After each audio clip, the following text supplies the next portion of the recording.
These fish tanks won't maintain themselves, it turns out. I get busy and shit just grows over. Good morning, good evening, good afternoon, whatever it is, wherever you are, and welcome back to the Easy Reefers Coastal Restoration Fish Room of Science. I am your host, as always, Fake TV's one and only Sean Morris, the actual Baby Jesus. Or at least the actual hashtag Baby Jesus. Uh, huh? Huh? Huh? Well, today I'm getting whiplash from the kittens running back and forth. But otherwise, I would like to talk about some updates to my Patreon supporters. Just in case you're wondering why you should support the Patreon efforts, we're going to go through a whole big spiel about that today. And we're going to do some news updates because there's been a lot of current, breaking, recent, newsy type stuff that's been going on. And I've been wanting to talk about it. And I've been touching on a few little different parts of it here and there. But overall, I haven't gotten to do like a headlines thing. What the hell's been going on with the Trump Russia investigation and Ukraine and Brexit and everything else? So we're going to talk about that, I think, first. And then, after the news, we're going to talk business. Because I've got a lot of business plans. And, oh, it looks like Apple needs to hit me up. Because their new iPhones didn't do too well. And I have just designed the cell phone to end all cell phones and the marketing plan to go with it that won't hurt the status quo too much. It'll be beneficial in the long run, shall we say. In the long run, it will drastically lower costs and raise profits. And, well, bet me and lose, or, since people are taking that bet by not allowing me to communicate with the fucking world, frankly, there should be at least 15 there should be 15 Apple employees that have randomly found this channel among the hundred and something people that should be watching right now. But we have the same viewers for 3 years straight. Last time I pointed that out, a new viewer popped up.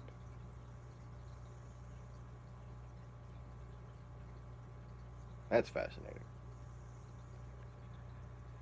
But last week we had kind of a stock market plunge.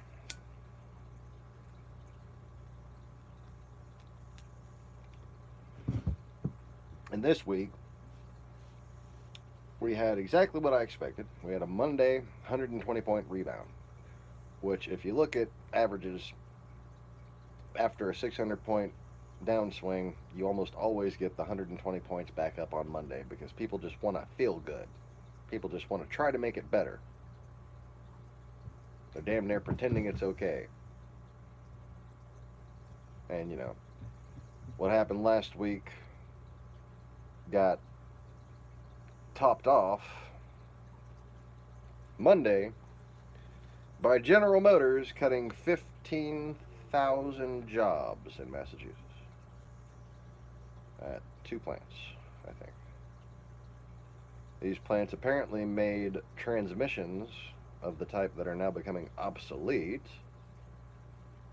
So rather than refit the plant to make something else, they're just going to close down the plant, lay off 15,000 people, and basically destroy an American town.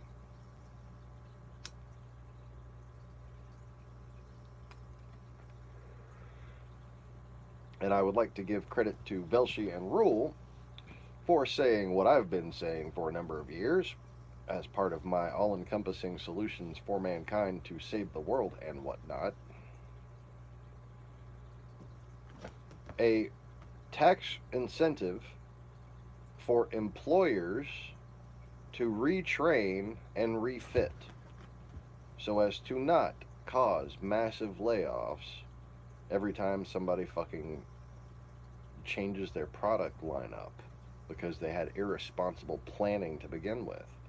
Now, just to plug my cell phone design, it represents responsible planning. In fact, it's going to be like the world's first green phone, if you will. Oh yeah, 100%. And it will be the nicest phone anyone has ever used. Everyone will have exactly the phone that they want if they buy this phone. You cannot buy this phone and wind up with the wrong product. It's that good. And I'm not going to tell you any more about it because I don't want to give away my designs. Because there's at least 8 patents that go into making this thing work that I don't think anybody's doing. And it's all existing technology. It's just the way it's applied. It's what happens when a car guy builds a phone, I guess.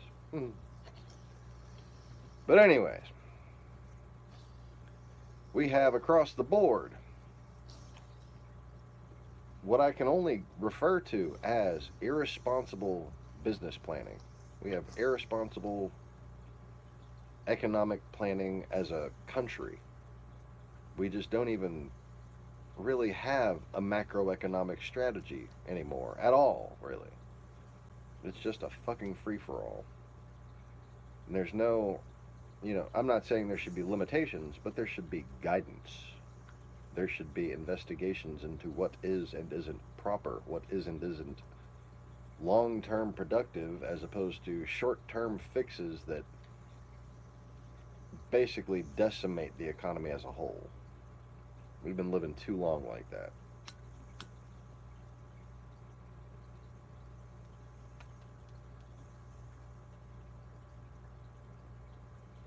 But anyways, doesn't look like anybody's joining me again. There used to be like subscribers that would get notifications and they would come watch the broadcast.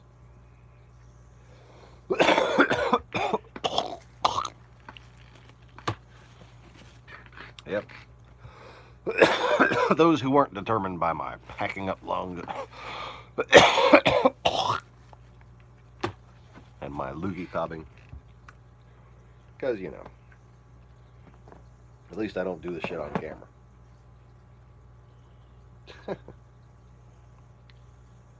But anyways.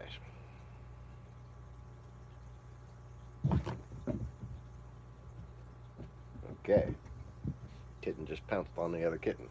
That was entertaining.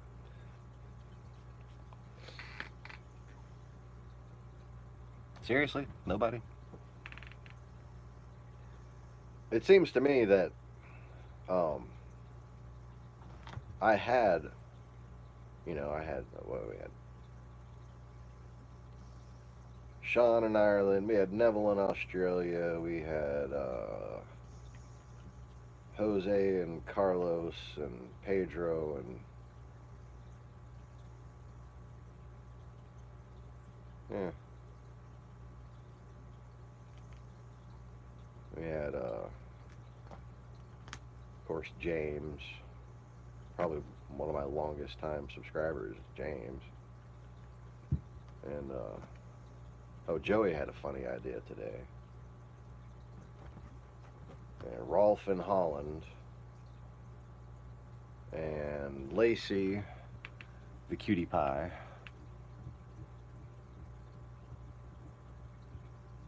and yes, I know how sexist of me to refer to the woman as cute. I know, I'm sexist. Bastard. The rest of y'all are adorable too. Shut the fuck up.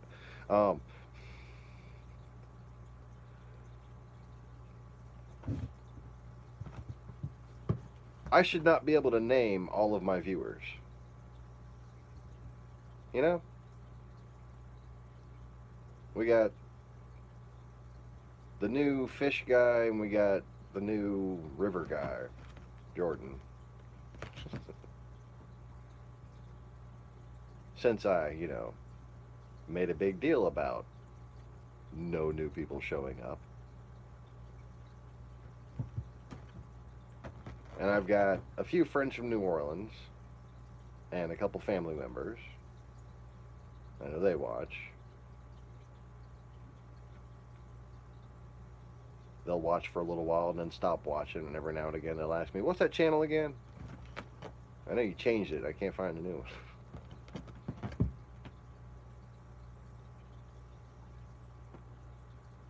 So there's people in their 70s watching.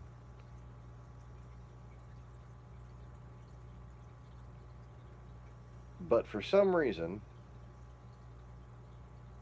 on a platform with probably how many people active right now? How many people active right now?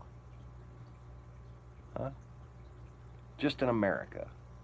How many people are fucking off on the clock, staying home from work, homesick from school?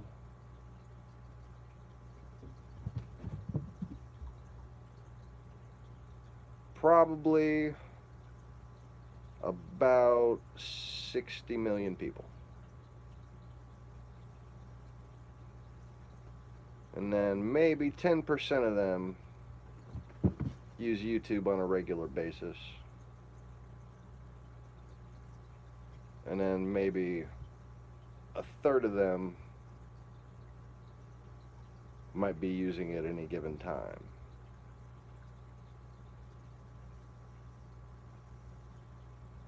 Because people watch 4 or 5 hours of whatever TV source they do per day. So you divide up the sources. You just divide up the platforms, divide up the available apps. YouTube is everywhere.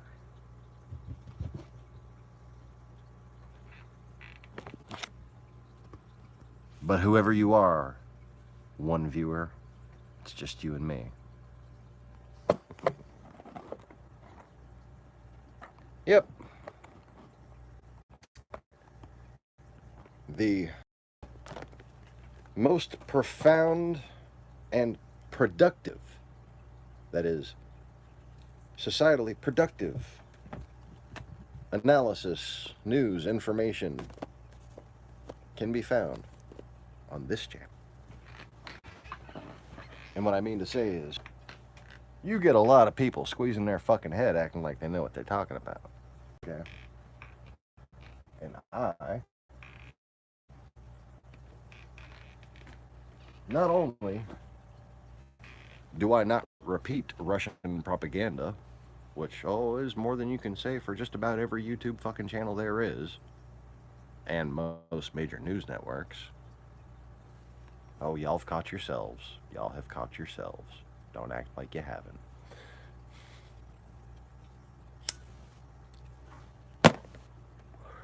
But not only have I somehow failed to be a puppet for Russia, whether on the left or the right, I've also managed to point out this thing. It's now a big thing. In fact, it's the issue that made Rachel Maddow beat Bill O'Reilly in the ratings. And I was the first one to talk about it. I'm the most comprehensive authority on the subject. And the manner in which I suggest solutions to these problems are the most productive solutions proposed. And you see this with, like what Velshi and Rule said the other day. They finally had a moment of clarity and managed to come up with one of my ideas. It's not like it's a new fucking idea, but just for people to actually have the spirit pressure. And that's what it's about, by the way. You might need me to teach you that. But that's what it's about. Having the spiritual strength and solidity, if you will, to maintain a focus on truth and righteousness. It's more challenging than you think when you got a camera pointed at you.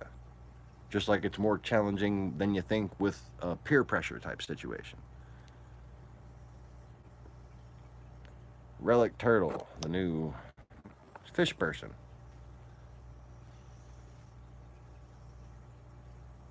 All right, tank maintenance. You can come over here and do some tank maintenance if you want to. I've got a severe case of I don't want us, because there's just been one thing after another. The holidays, and my wife was flailing in her sleep last night and hit me right in the middle of the spine.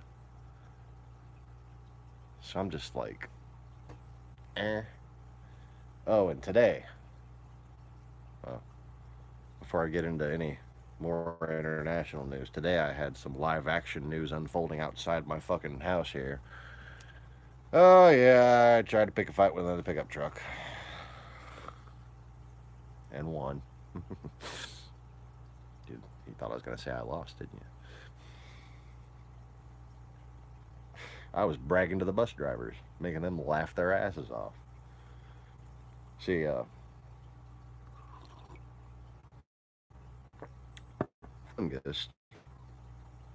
her bus had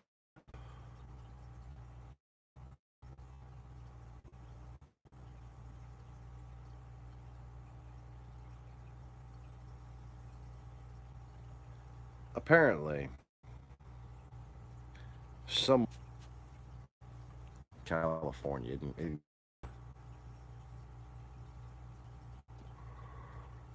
They're in a very poor strategic location to fuck with somebody who's been known to cause earthquakes.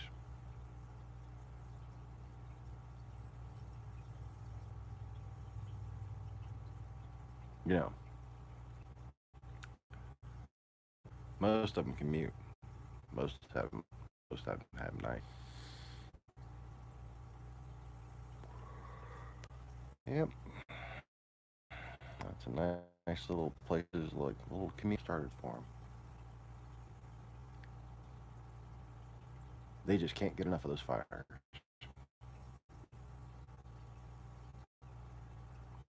Because they don't seem to understand. Not only would me being successful immediately yield a solution to those fires, the naturally caused ones, but pissing me off tends to have a result of general bad luck.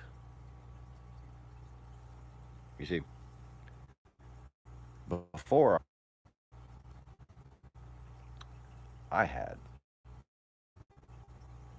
luck, and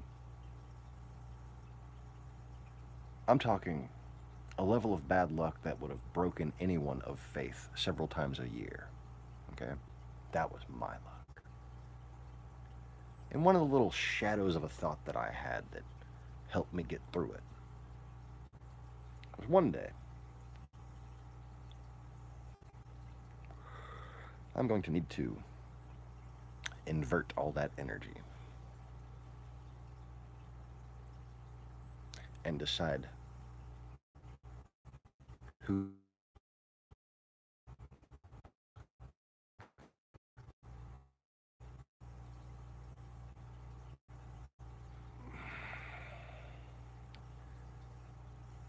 despite all their fake protests,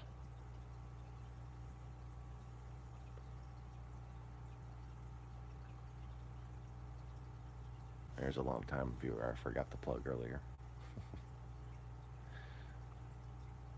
Despite all their little fake women's marches, oh yeah, Google's standing up against understand. The Google employees are revolting for women's rights. That wasn't at all staged by Google, just to make them look like their people give a fuck.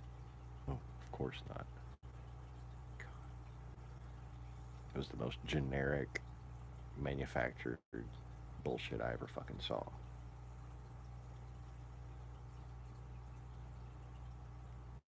God doesn't like liars.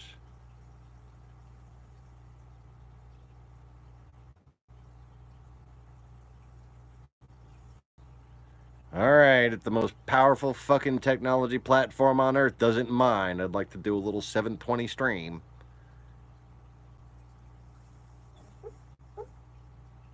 Dingo. I'm sorry, my negativity is giving my puppy nightmares. Dingo, it's okay. He's a good boy. He's a good boy. You want to get him?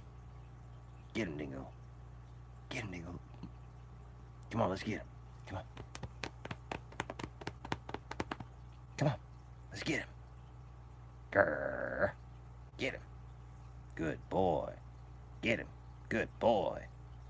Good boy. Dingo, Dingo. His lips are going. See, don't just give him a good dream. Don't coddle him in his dreams. Make him fight back.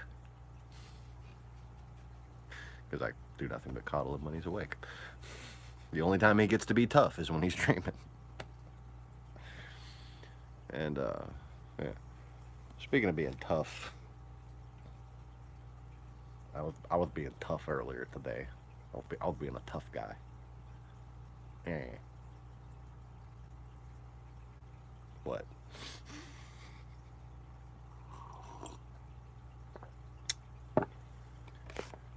I haven't decided whether or not to fucking have an earthquake in California yet. I'm on the fence. They're on the fence, though. A fucking fault line.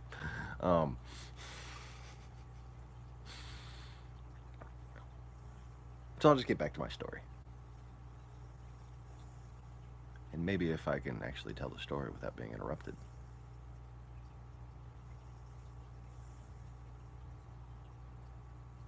I won't. I'll continue to refuse to get my bearings and expand my presence. And just retain my non-corporate. So anyways, earlier, fucking bus was stopped. Stop sign out, red lights flashing. There's cars, truck, gray F-150. Just beaming. There's no fucking intention of stopping. So I have, this isn't it, I have a cane with a wire hanger sign. It says, please slow for children and animals. And I'll hold that shit up there like a divider to let people know to stop. And I'll typically point across the street where there's a little kid who has to cross the street on a 45-mile-an-hour fucking country B road, okay? He has to cross the street to get on his bus. So I don't take shit from these fucking people. Because the moment I do, that kid's gonna get fucking killed, okay? And there's at least one close call a month. Sometimes there's like a close call every week, it seems. Well, took my cane and I aimed. I kind of decided exactly where I was going to hit it while I was throwing. It was fucking poetry in motion. I thoroughly enjoyed it.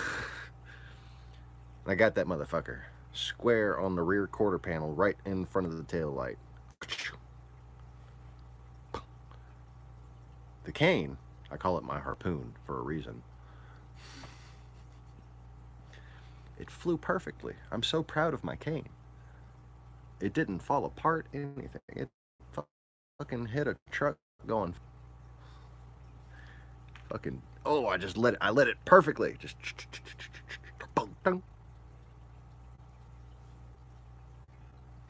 and this asshole took a while to hit his brakes.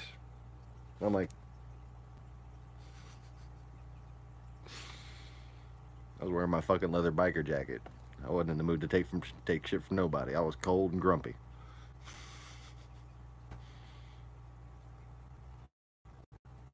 He turned around at the little farmland over there in a drive that goes into the middle of it.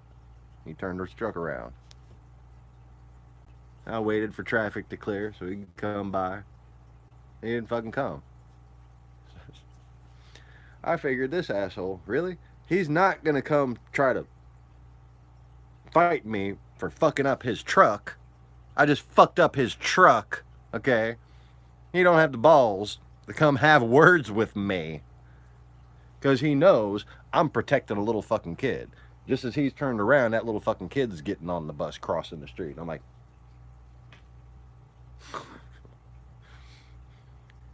this asshole looked like he was sitting over there calling the cops on me.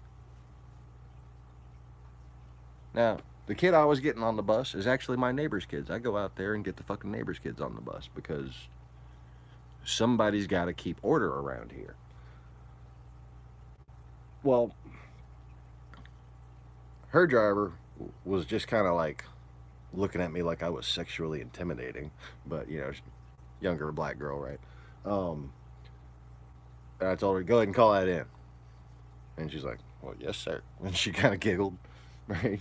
Picked up the little radio thing they have. But then, who's bus driver? No, that was my daughter's bus driver. Okay. And then I was getting the next kid on the bus. Sorry, I fucked up. Fucked up the order of events here. No, that was my daughter. I was getting on the bus.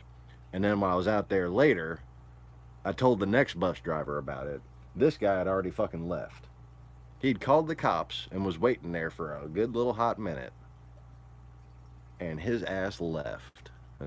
Okay. And the next bus driver pointed out to me, this is where I was trying to jump ahead of myself because of the joke that she said. I told him I had my first victim of the month. She started busting out laughing. Like, what happened? And I said, the youngest bus was stopped. Fucker just tried to blow right through it.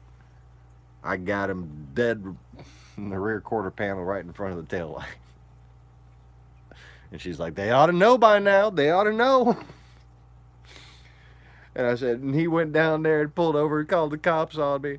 And he's like, oh, and what the fuck did he... She didn't say, what the fuck? She said, what did he tell... What's he going to tell him? I was running the bus stop sign and somebody threw something at me? Like...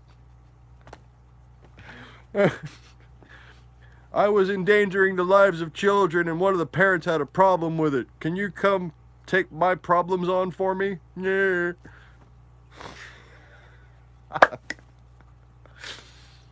So yeah, Ahab got his whale today. I telegraphed that shit too. I mean, I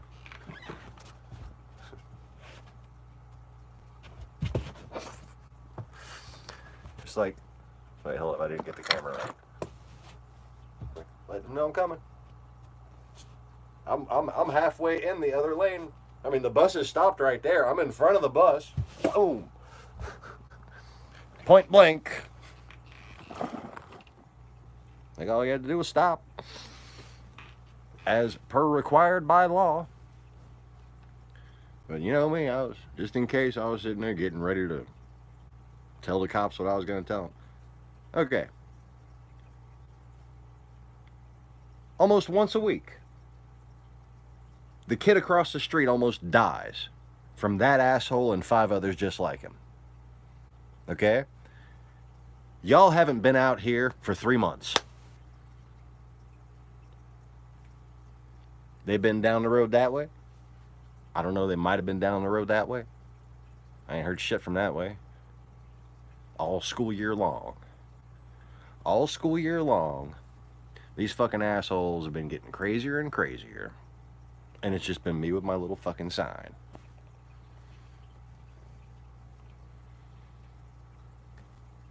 And, you know, people see the little Honda and they think little guy until I get out of it and it comes up to my nuts, you know?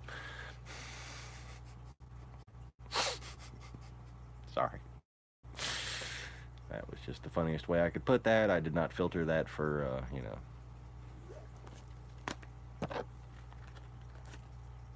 obscenity.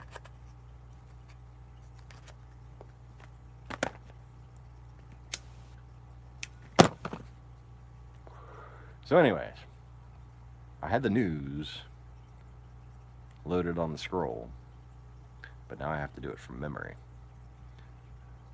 Because, oh, the fragility of the fucking signal, supposedly. Top tier cable modem, 2017 iPhone SE.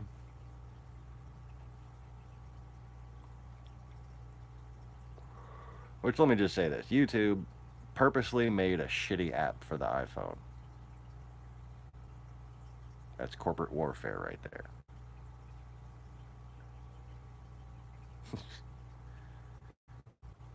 They're just shitty fucking people. They're just shitty. They're evil, shitty fucks. I mean, it takes pretty shitty people to make your fucking corporate logo the mark of the beast. I'm just saying. I'm just saying.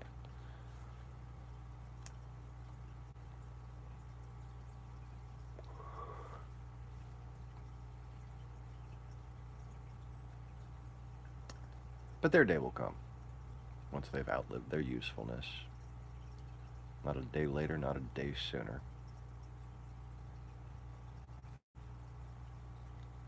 In the meantime, I'll try not to focus too hard on making that shit crumble into the fucking sea. So,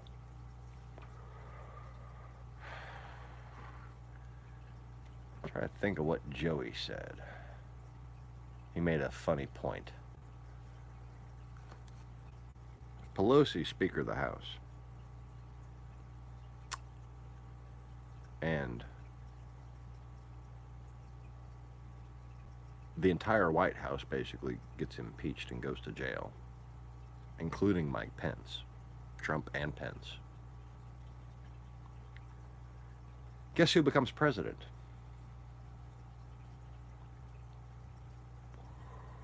Oh yeah, Nancy Pelosi. This is, Joey pointed out, I hadn't even thought of it. I don't know why, I've been busy designing my cell phone. The cell phone of my dreams. The cell phone of everyone's dreams, I'm telling you. This fucking thing is cool. I might actually pull this off. It's too damn good of a design. It's so much better. Like, as much better as my flood-proof houses are than regular houses, this is so much more better than regular phones. I don't know how else to explain. Like, my safer carts are so much better than regular carts, but this phone is so much more better than regular phones.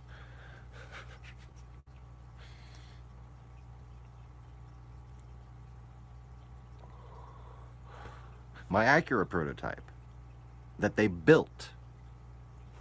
Wait.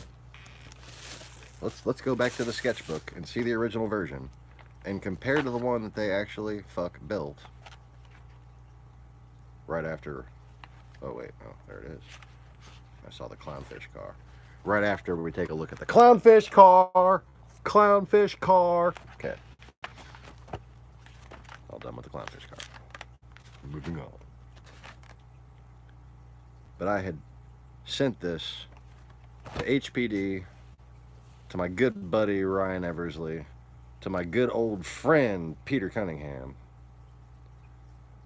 and said, you should build this. It will be glorious. Pretty sure Lola would be happy to help you.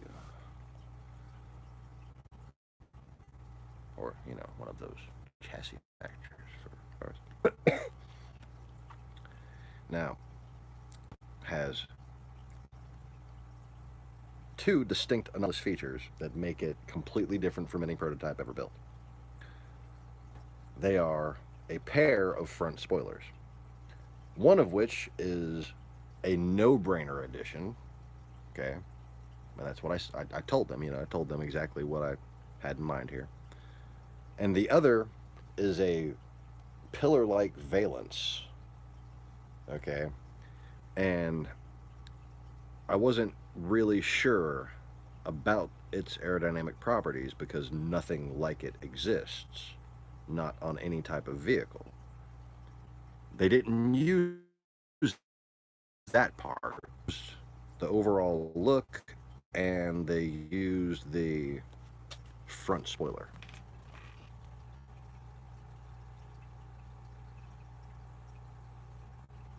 That is a sexy bitch right there. So yeah, if you ever check out the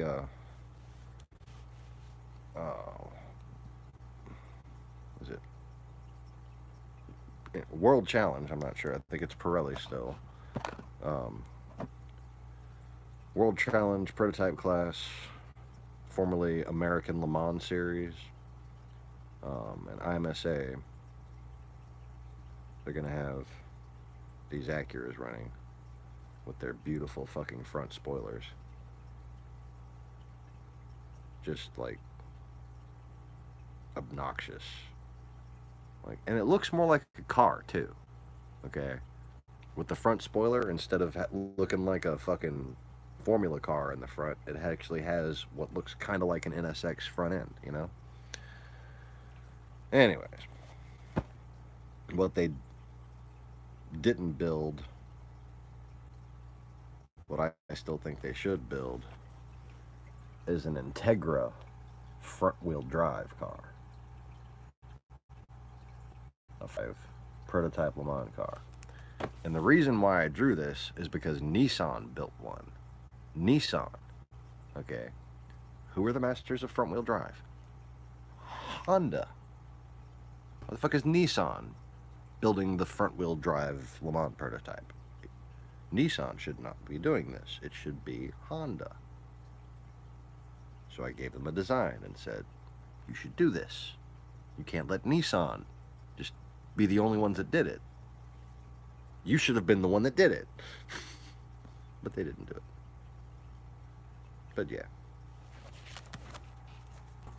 It's modeled as a tribute to the old school Integra.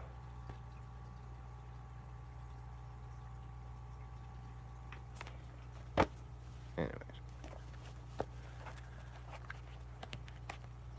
I design far too much shit. I mean, don't go thinking that's the only Le Mans race car I've ever designed. I mean, there's a couple of them in here. That's the Honda Accord one. No front spoiler. Well, actually, there is kind of a front spoiler on that, but it's made more conventional. I kind of brought up the mid splitter on there, but didn't make it all the way into a high front spoiler. I was mainly trying to make this front wheel drive, putting a V6 in the front, lean back, all the way back, like had to imagine re-engineering at least one of the cylinder heads and the valve covers to accommodate how offset it would be, make it more like a Subaru. As far as the way everything flows, you have to write a nativity play. Well, at this point in society, I advise you to stick to the script and don't ruffle any feathers. As painful as that is.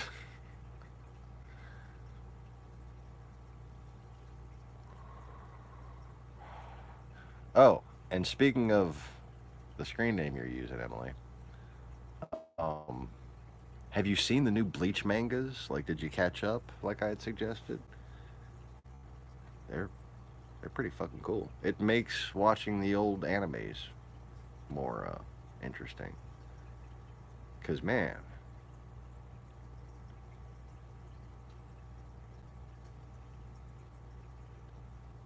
there is a severe lack of plot holes. Like, you have your bullshit seasons that were other writers, but when it comes to the main Tite Kubo arc, You know, from the Rukia thing to the Juego Mundo and Arrancar and Eisen thing, and then the Fullbring actually leads into the Quincy thing. And that's all actually consistent. How much story there is, you know, how much story he's managed to put together over how long of a period of time, how intricate and involved with the backstories and the foreshadowing, and like these people's entire fucking lives. There are next to no plot holes in all of Bleach.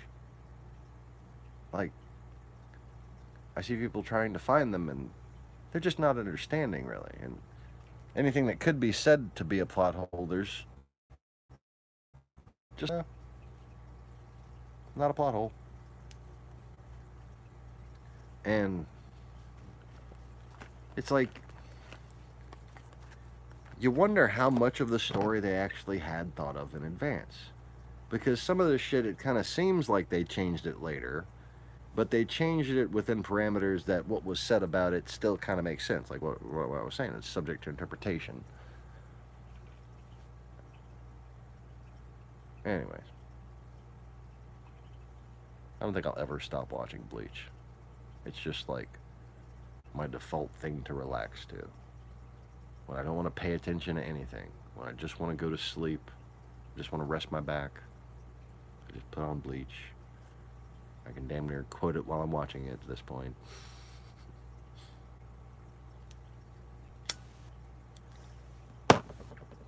My kids have picked up the Japanese from the intro music at a pretty significant level. Like, they're getting like 4 out of 5 lines in Japanese. They don't know what the fuck it means, but they're sitting there singing along with it, and it sounds just like we've just been listening to Bleach their whole lives, basically. So just got it memorized. It's ingrained into them. Anyways, I'm gonna stop talking about Bleach now, I think. Yeah. So, well, I'll just go with the next thing that came to mind. For a while now, I have been talking about how the Mueller investigation really needs my input, or someone like me, you know, with a fucking Cold War refugee as a wife.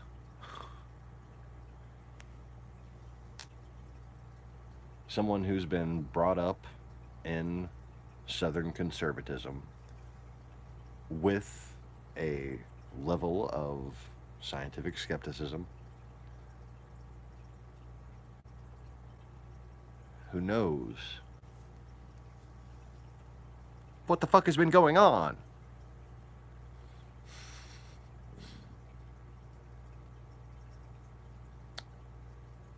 And I've been having the feeling that because they don't have me, or somebody like me, if there is anyone like me, that when it comes to Paul Manafort's plea arrangement, he's only been giving them a predetermined story, a predetermined Patsy-like confession fallback plan. I mean, the guy's old. The guy's been doing this for years, okay? And the fact of the matter is, it's not hard to picture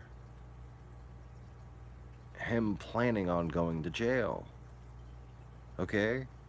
When somebody's in their fucking 70s or 60s or whatever, late 60s,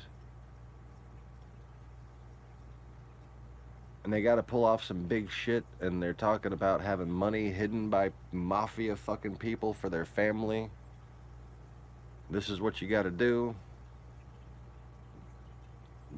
For all we know, they could have had him blackmailed somehow. I don't know.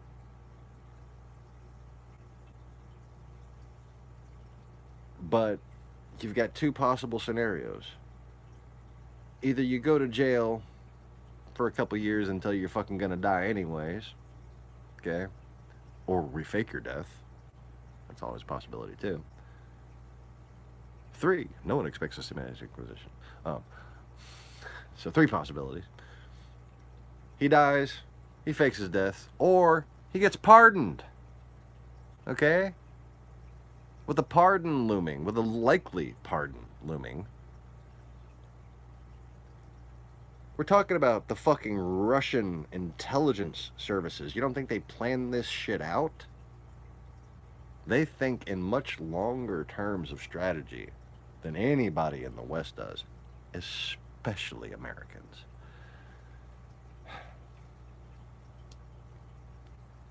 So he had a story of random, illegal, selfish shit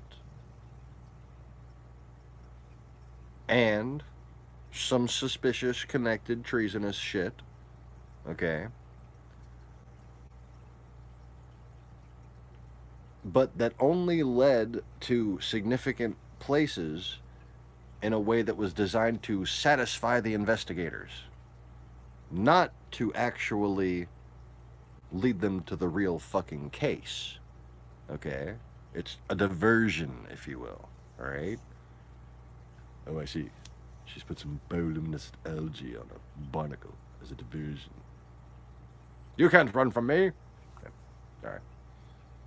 Having a Maui moment. What's here? Conway, what's up, brother?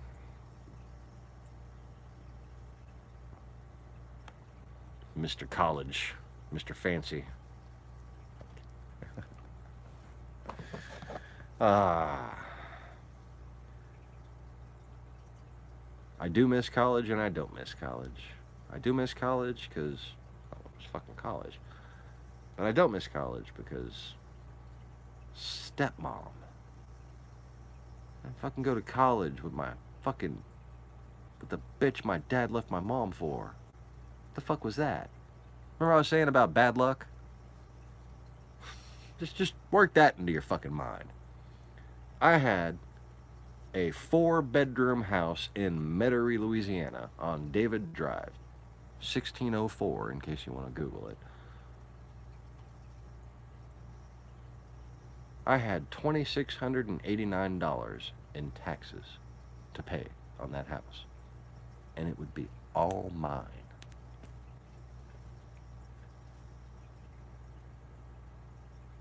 And then the woman my dad left my mom for left him.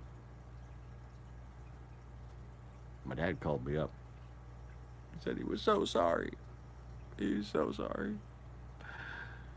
He just wanted another chance to be the father that he should have been. Man.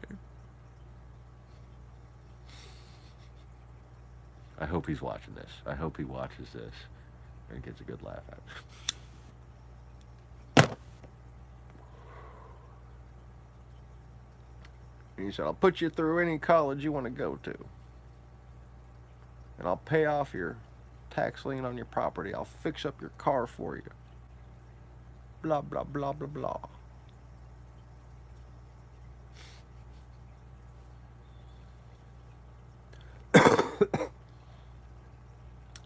So I quit my job as frozen foods manager of Zappardo's grocery store, formerly a mafia money laundering operation.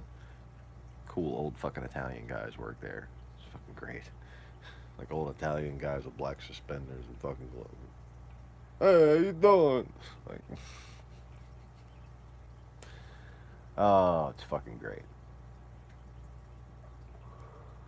I missed working there. I could work there. I could take it easy enough. I could take sit-down breaks all I needed. I could go take a half-hour shit on the clock if I wanted to.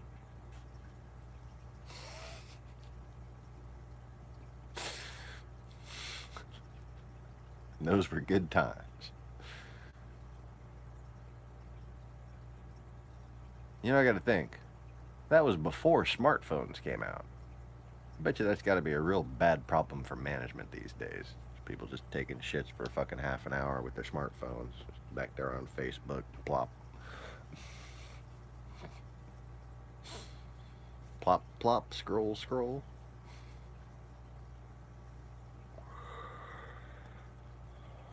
I'm a diarrhea troll. I don't know. I don't know. It rhymed. It rhymed.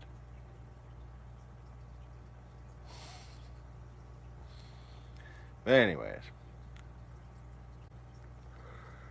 So, yesterday, Mueller filed charges against Manafort, saying that he's been violating the plea deal. Hey, wait a minute. You know this big story that you've been telling us? Turns out a lot of it's bullshit.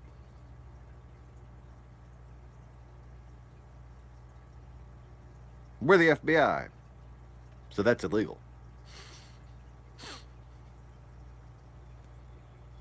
So, his plea deal is apparently going bye-bye. Like, because of this, Manafort's lawyers have basically asked for the straight guilty plea now and just say, take me to jail. Which means he's probably got that fucking pardon lined up.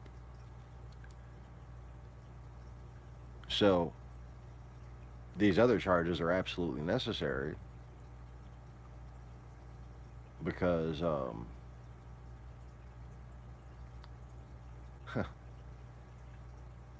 he's still got more to tell. So he can't just plead to what he has. He's got to. There's going to be a whole lot more on there. And what it's going to be is charges related to lying to the FBI regarding the actual mandates of the Mueller investigation, which is Trump-Russia collusion. Okay. So if it's on paper, there's a charge, this guy's going to jail for it already. He lied about it. Now there's additional charges about the lie about it. If it has to do with Trump-Russia and Trump pardons him, that's impeachable obstruction of justice right there. Okay? That is basically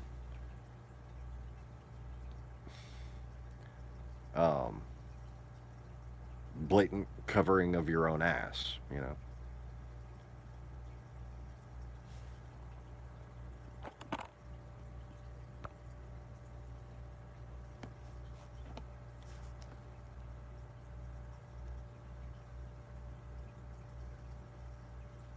Weird fan worm growing on the front glass. Is it a little brown tube with a little feather duster looking thing sticking out of it? That is a species of tube worm that can be very prolific in a very poorly maintained system. It's if you have what I'm thinking, it's the little, I call them purple or luminescent feather dusters, or fan worms, and they'll have like this bluish or purplish kind of glow to them, but be very faintly visible, and you'll just see like this little glow to it. You got to get real close to see that it's an actual feather duster. In my 29 gallon that I had back in the 90s, I had like 40,000 of them. I mean, every cave, every rock where there wasn't algae on top of it, there were feather dusters. And growing through the hair algae was more fucking feather dusters. They were just up in the hair algae. Just, you know, some would break off and just be waving around in a little clump of hair algae from time to time. And I'd try to get them out and put them on the gravel when I would take my hair algae out. But they're cool. I wish I had some now. They don't require much lighting. I would love to get some of those in a tank again. I don't know if it's having a more prolific reef system that something finds those and eats those or something, but for some reason, whenever I have like a tank with live rock and SPS in it, I never get those. It was back when I was using dry rock. Back when live rock wasn't even a fucking thing yet, you know? It was like a rarely in the biggest fish store in the biggest cities, a couple times a year, Walt Smith would send Fiji rock, okay? Like himself, you know?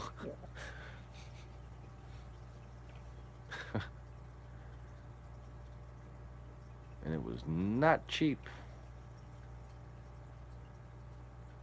So I used tufa, big fucking porous tufa and limestone and some big shells and shit that I found on the beach. That was it. That was my first reef tank. When I'm having a ritterai in there for like 6 or 8 months. 6 months of okay and 2 months of just slowly watching it die.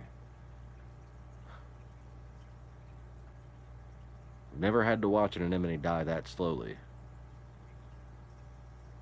I had no idea. I was fucking 12, you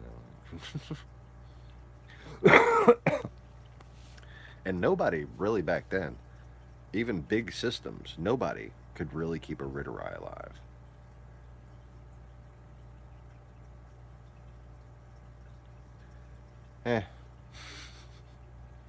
I want to remember what the hell news I was talking about. Now that I can't scroll, or else my broadcast will fucked up because I'm limited to one device at a time, apparently. On my fucking broadband cable modem. It's got the widest bandwidth upload rate in the whole fucking region. But my little 720p stream is just, Oh, it's just too much for me. Okay. So anyways. Trump, Russia, Russia, Trump, Trusher, Trump, Russia, Trump, Trump, Russia. Trusher, Rump, Rump, Russia. Trusher, Rump.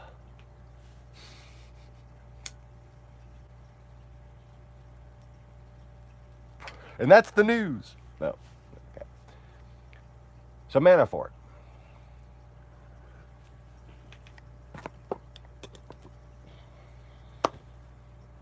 I hope the FBI would have gotten the information from me by now. But just in case any of y'all are curious. What Manafort was doing here in Iowa, Nebraska, Wisconsin, Illinois, and Indiana.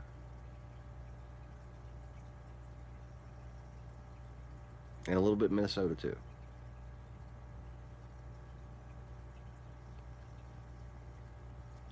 In these areas along these highways. Very well planned out as far as travel goes. If you could basically strategize from his point of view, you could probably find out the actual shit that he did. Okay? Door-to-door bribing.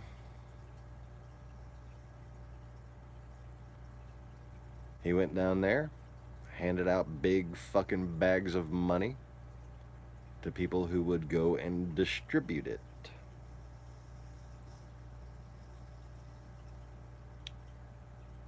Door to door, we're just gonna pay you for your fucking vote.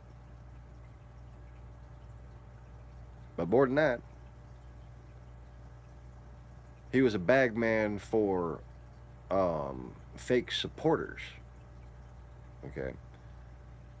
In the beginning, it was literally nothing but Russian trolls spouting the shit that Trump was spouting. Okay. Trump's eventual support started as a bandwagon effect that was synthetically manufactured. He had paid crowds gathering at his first caucus and debate events. And Paul Manafort was smuggling Russian money to cover the expenses.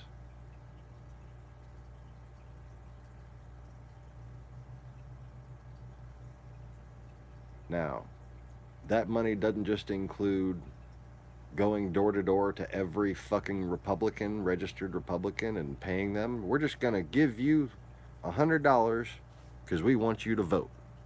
Not asking them to vote for anybody. Going to a registered Republican. We're with the Trump campaign. We're going to make America great again. Here, have $100. You think anybody called and said somebody just gave me $100? Really? They chose their areas wisely when they did this. What they wanted to do was basically ensure turnout on one hand. And then, where the rest of the money went was to the typical Republican voter suppression efforts.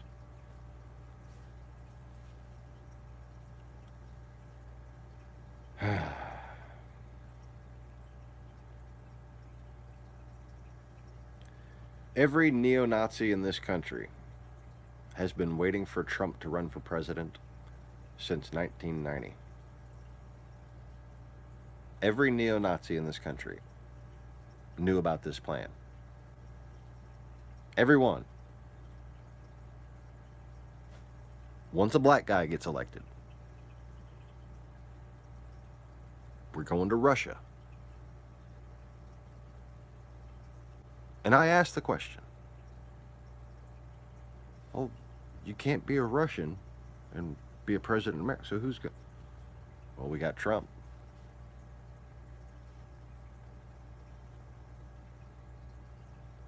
And I was just an ignorant little fucking kid. So you can bet your ass when it comes to oil men and political fucking Klansmen, they've been knowing about this a long damn time. When it comes to the people in the KKK who work at voting booths and police stations and cable companies and social media platforms and local news stations. Oh yeah, local news stations have KKK fucking Klansmen as anchors around here. They don't act like it overtly. They're just nice, well made up white guys.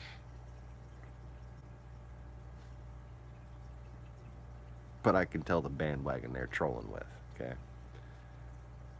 And I know that this ain't the only area.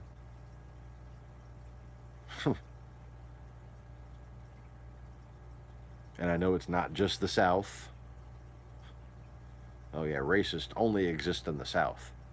Sure.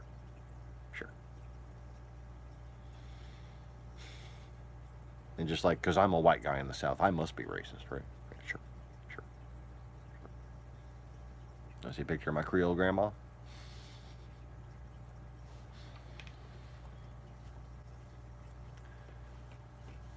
So,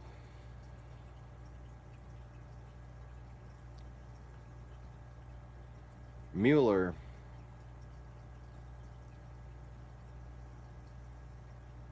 has basically found that Paul Manafort, my hypothesis, I haven't read the fucking new indictments or anything.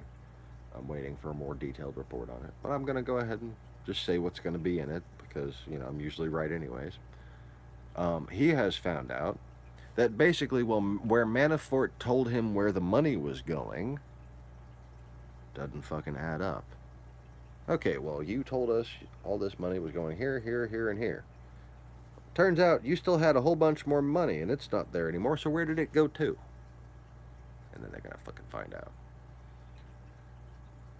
Like, basically, is this all the money that you got from the Russians? Yes. Our producers found out that was a lie. Paul Manafort, you are the traitor.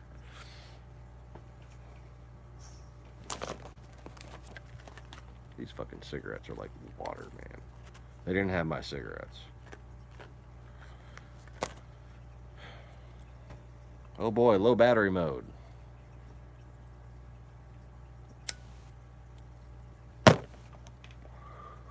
So,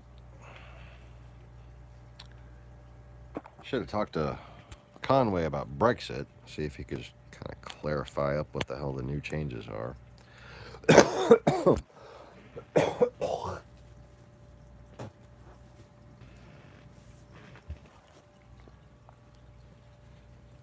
Rearrange the thing because I got to plug in the phone.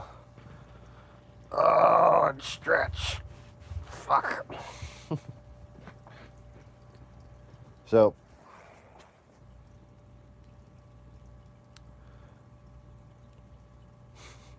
well, isn't that fluffy?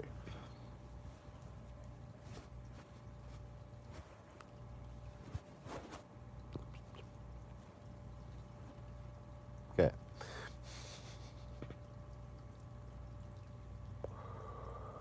Um,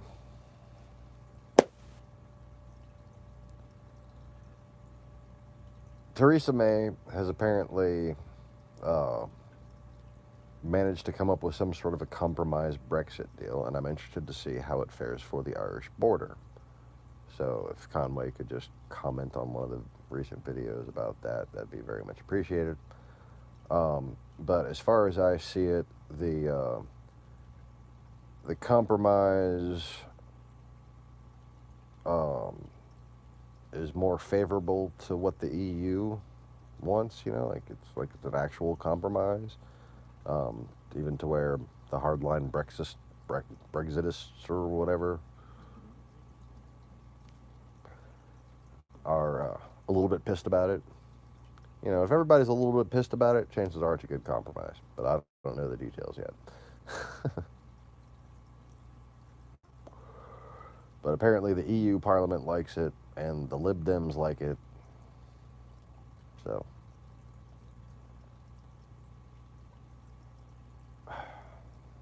I don't like it at all.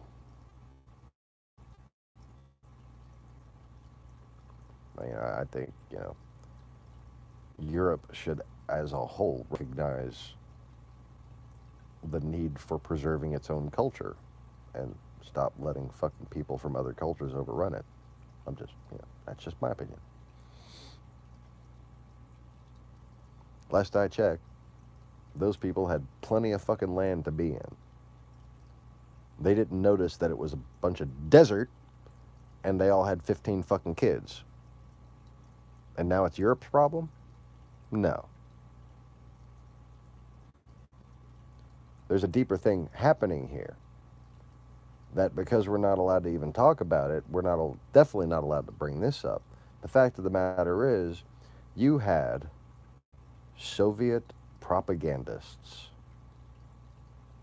Arabic Muslim Soviet propagandists, that went and intentionally instigated the population booms in the Middle East and Africa and Southeast Asia.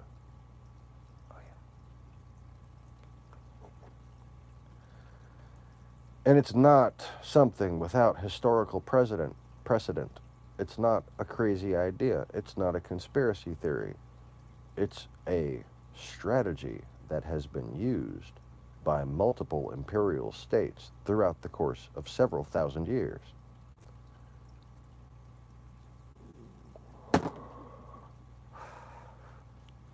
And it just so happens that it's been the people from the same area that have done most of it, but there have been other empires that have done it as well.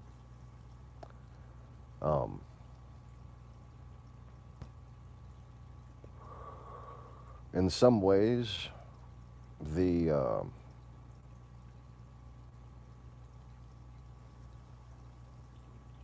settling of America could be looked in that way, on the west's part. You could. But anyways.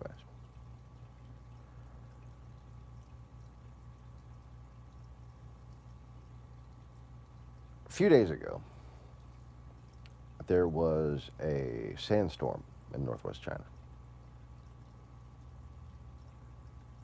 And I thought, what are the odds? What's the percentage likelihood that this is a natural sandstorm? Or what my ancient memory has my instincts screaming? is that is an army on the move on the North Pass. The North Pass being the North Silk Road.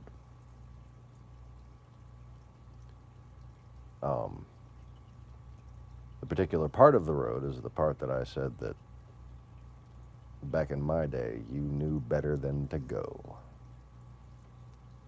You would wind up belonging to someone. And they wouldn't be very nice. They would not be very nice. Well, I haven't seen any indication of land forces deployed yet. But there hasn't been enough time since that sandstorm yet. However, Russia doesn't just deploy an army. They don't just attack a country. They orchestrate a provocation. Okay? Well, a couple days ago, Russia claimed that 3 Ukrainian naval vessels were violating their territory in the Azov Sea in the north of the Black Sea, right there on its way to, the city of Azov. And that strait also leads to, like, Mariupol, and Ukraine has set up a new Navy base to set up to protect Mariupol right there. Because they lost all their ships at Crimea. Well, half their ships, more than half their ships, when the Russians took Crimea. They just fucking annexed their fucking ships too, by the way, if you didn't know. Like, Ukrainian soldiers were sitting there with machine guns trying to defend their own damn ships and shit. Like, it was fucking intense.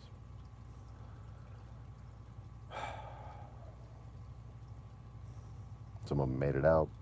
Some of them got rammed and sunk. Some of them got blocked in and had to surrender. They'd come and just fucking sink a ship right behind them so they couldn't move.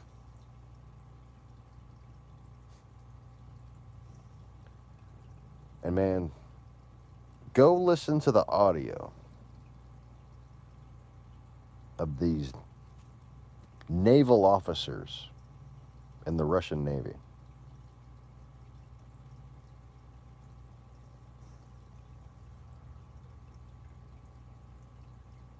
These naval officers, Russian naval officers,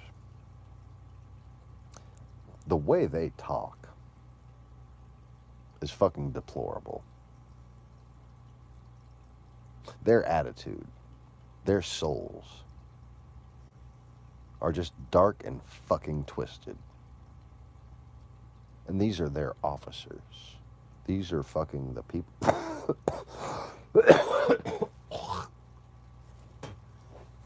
The people giving the fucking orders on the bridge of these schooners, man.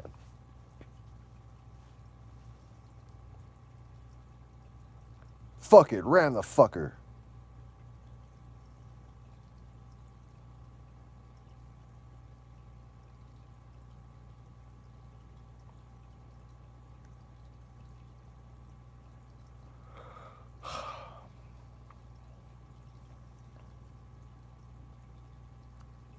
Sounded like his helmsman was trying to talk him down.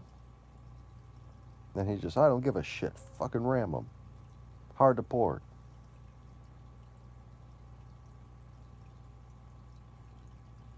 Translated, of course. But when it comes to news from Ukraine, unlike, Euronews and CNN, their fucking translations are pretty reliable. And I've been listening to Russian for a long time, so it's not as though this shit's unfamiliar to me.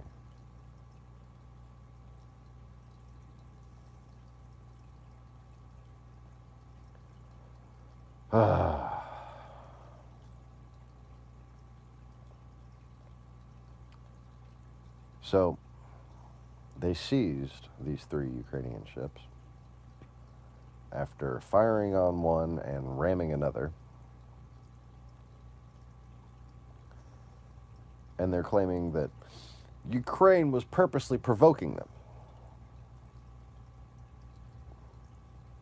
Ukraine has now declared martial law and are getting ready for a shit show.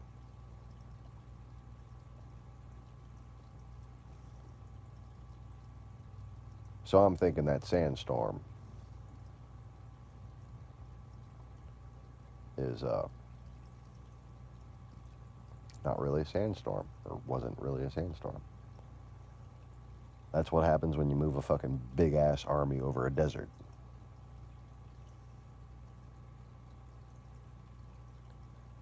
And properly done by the Mongolians and by the Manchurians now, I'm sure. And actual Mongolians too, probably. Fuck. Properly done, you wait until there would be the conditions right for a sandstorm to happen. Okay?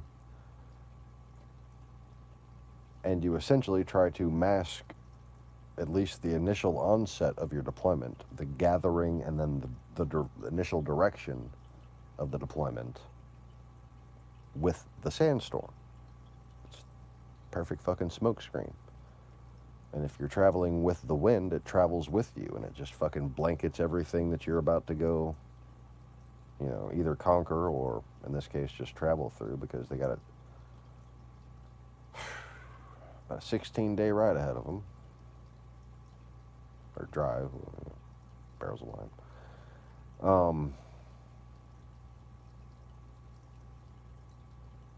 But that's, it's like 1,000 miles, you know.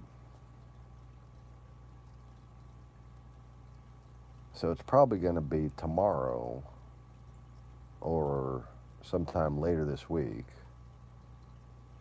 that ground tensions escalate. Ground war, ground activity. Ground-to-ground combat, if you will, escalates. Probably both in Ukraine and Syria simultaneously. I don't think they'd bother sending a big army to Ukraine unless they were actually going to make a move on Europe. Otherwise, they'll send half of it to Ukraine and half of it to Syria.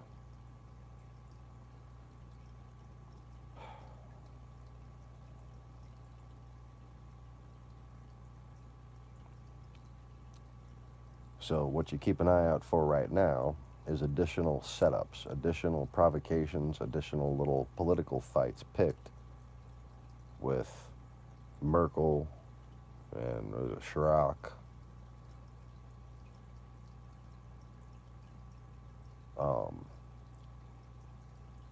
And also, even though I agree with some of the sentiments that Orban has expressed, you know, Mr. Nobody wants to come to Hungary.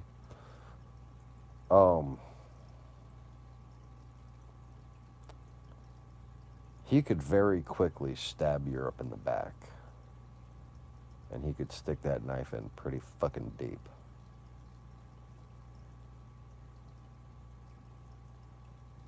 And what Russia would promise him is basically everything from Switzerland to Moldova.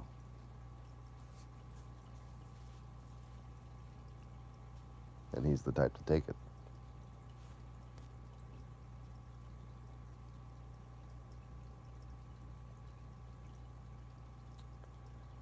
So that line, that old line of Europe,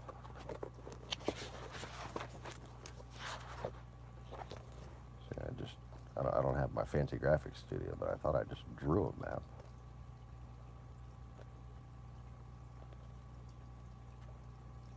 Where is it?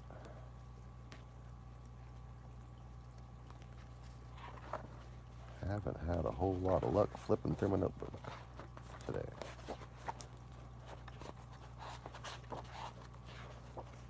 Trying to find something to show somebody earlier and flip through 5 fucking times. It's like nowhere. Alright, where's my Roman map?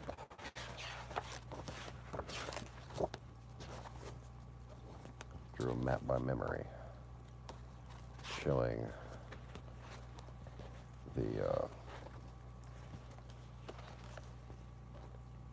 the aristocratic and plebeian, or like the people's, well, funny that, but the common elected representatives.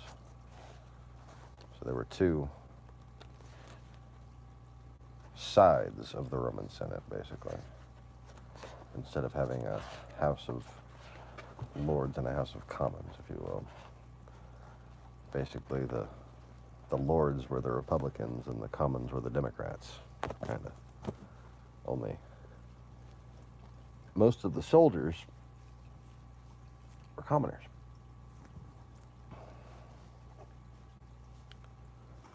Only rarely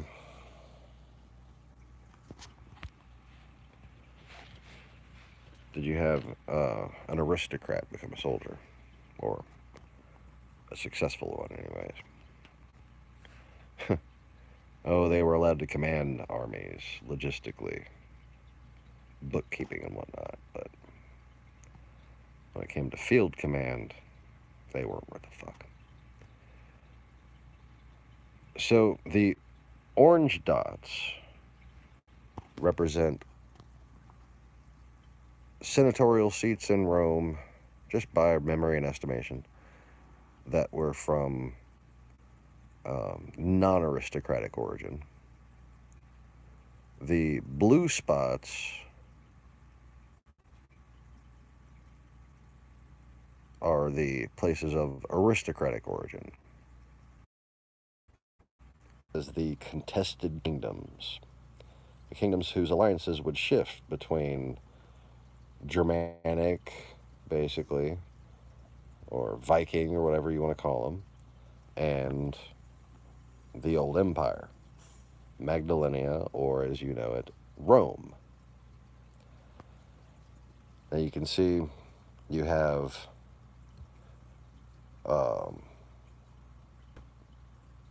Serbia, or the Vulcans.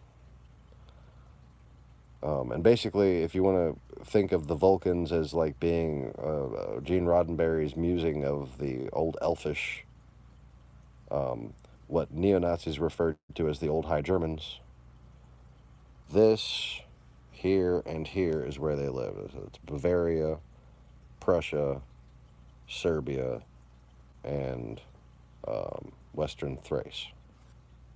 Okay. Here you have Thrace proper, Southern Thrace, Northern Thrace. Okay, you have different names for all that shit now, but this was called Thrace. Okay. These areas showed in blue, that is the sacred land that retirees from both sides, Scythians and Romans, both sides, great officers, great heroes, would have plots of land given to them in this land. And it was the most beautiful, beautiful, productive, amazing, just fucking magical looking farmland. And I remember when I saw 500 years ago what's now Albania and Montenegro being invaded. I was here. And with my telescope, I could see them here, making a dust cloud. And I could calculate just about how many of them there were by the size and the frequency of the dust clouds, like the dispersion of them. Anyways. So, this and this were considered sacred, neutral lands for a long time. after Rome fell, this trust was broken. These lands were, you know, to become some of the most war-torn in history. But these were places where basically your land soldiers would retire and where your naval soldiers would retire. Okay? And that goes back 5,000 years. Okay? These are sacred places where mighty men would live out their old days, and people would make pilgrimages to go and see them. This is where Abraham went to go and get Noah's blessing, from my memory of how the story used to be told. Okay. And this is, if I had to place where I've spent most of my time as a hermit over the several thousand years of my incarnations, that's where. The S is for Sean. Okay.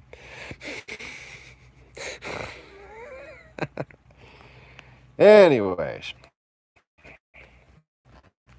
on this, but yeah, I did it late at night from memory very quickly while trying to explain it to my wife.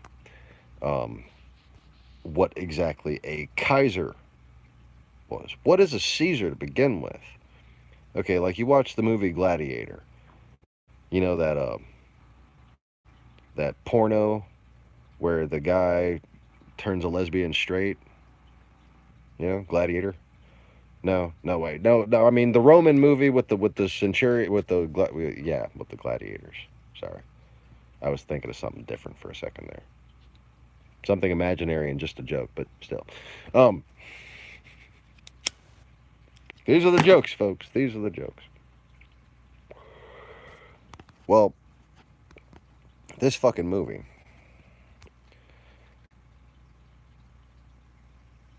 Marcus Aurelius and the story that's happening right there, that all seems to me like what happened about 150 BC with Claudius and Augustus. And I don't know, it's just weird. But anyways, so the Marcus Aurelius is talking to his daughter and saying, "You'll make a fine Caesar one day." Like, don't you mean emperor? Because that's what you are.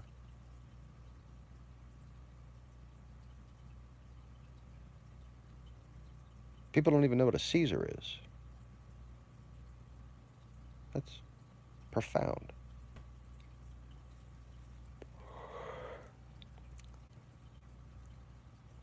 If someone is a hereditary leader of an empire, they're the emperor. If someone is an elected leader of an empire, they are the proconsul. The proconsul only had a 2-year term. Okay? You couldn't just become a fucking dictator because you got elected proconsul. Caesar was when someone expressed a vision of understanding of the plight that faced the society. Okay? And they were made Caesar to protect that society. And they were expected to step down. They would be hailed as dictator and given the title Caesar. And it's basically, a dictator means you've proven yourself to be wiser than all of us. Please save us from ourselves. To Roman law. Okay? And a dictator is hailed as Caesar because Caesar means savior. It means protector. It means it basically means Messiah when it all comes down to it. It's a very similar term. Um,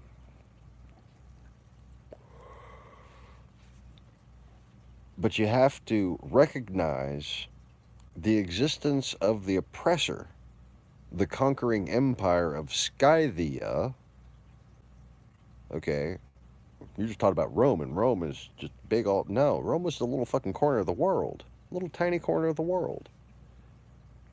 And somebody was made Caesar to protect Rome from the horde. Okay? Now,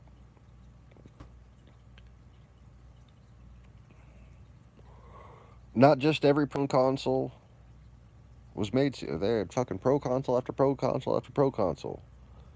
And some of them fought militarily. They still weren't made. Pompey is the perfect example. Pompey, great military commander. Okay? Had 3 legions, I think, at one point. Was not Caesar. Was not dictator. Was not high protector of Rome. He fought a regional series of conflicts. Then, technically, he was made Caesar by the Senate after Caesar was made Caesar, when the fucking Senate left Rome. But then, Egypt, and not Caesar. Okay?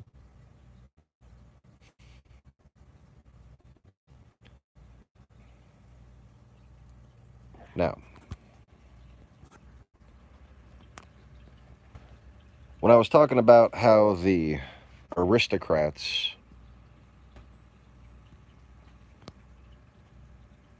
well, most of the aristocrats started becoming populists, okay? It's because the Greeks, or what would now become known as Greeks, were basically the fucking fake news artists of Scythia. Okay, they came from here back to here after this place was considered to be a ghost land.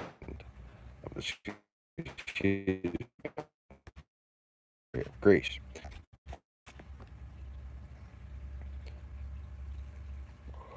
There's a place called Messina right there, if I'm not mistaken. Anyways, so in Greece, it was considered to be like uninhabited because fucking ash had blanketed the whole area, and basically nobody was there. And then these aristocrats in Rome brought in these people who said they had been in Greece the whole time, okay? And they had records of theology that was quickly adopted by the aristocracy in order to embarrass Caesar. Like, it wasn't any, like, Roman. When it comes to Roman, like the Jupiter fucking shit versus Zeus, you might notice how the Jupiter gods and the stories make a lot less sense, and it's all more fragmented. That's because it's all pieced together from fucking propaganda that was essentially made to mock Caesar.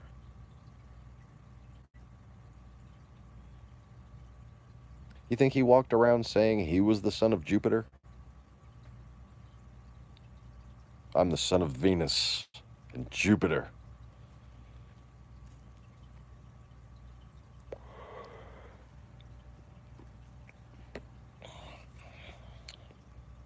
Well, it's funny to me that the Greek gods sound more like Roman names, and the Roman gods sound more like Greek or Scythian names.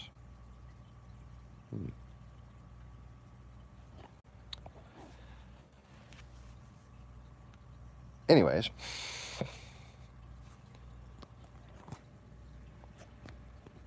so these guys were aware on many levels, okay? And they weren't falling in line with these other aristocracies that had suddenly made friends with these people who said they'd been Greeks all this time. And they were adopting what they thought to be a cultural revolution. And anybody who didn't like it didn't like Rome, because these were the Roman gods, and you should have pride in your country, and you should have pride in your gods, and yeah, because they were the founders of your people, right? Well, these guys also, through many different means, started owning a bunch of land over here. Okay? That's what those little dots represent. And from there, they started to notice just how nice this land was. And their friends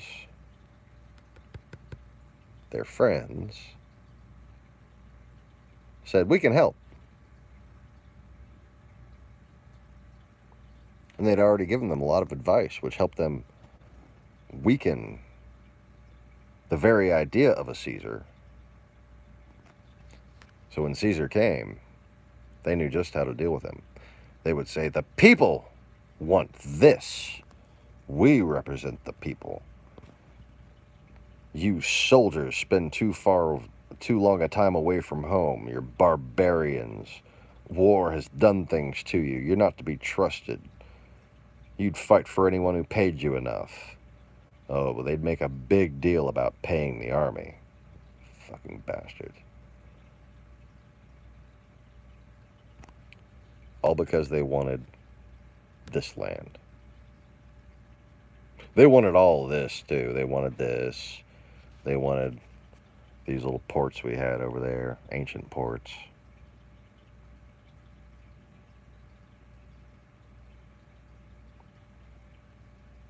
They wanted fucking Malta. They wanted they had Sardinia and Crete and Sicily. I missed a dot.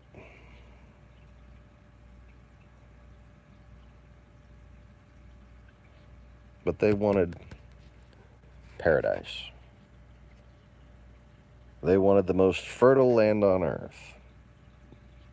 You know who else wanted it? They wanted it. They took offense to any semblance of common ground being struck among old soldiers. It was like they took offense to honor. They took offense to goodness. And they hated this arrangement that had been from the time of Noah.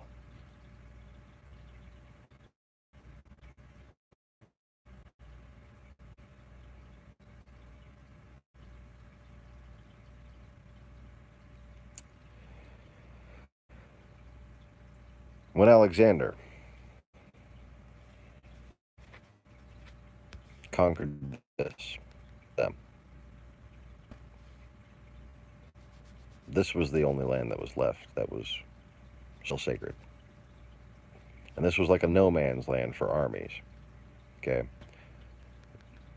The old men and their families there, they never lowered their fucking guard. They knew they existed as sort of a buffer state to try to keep the peace between these regions. Okay? Yeah, think of it. Buffer state. Okay?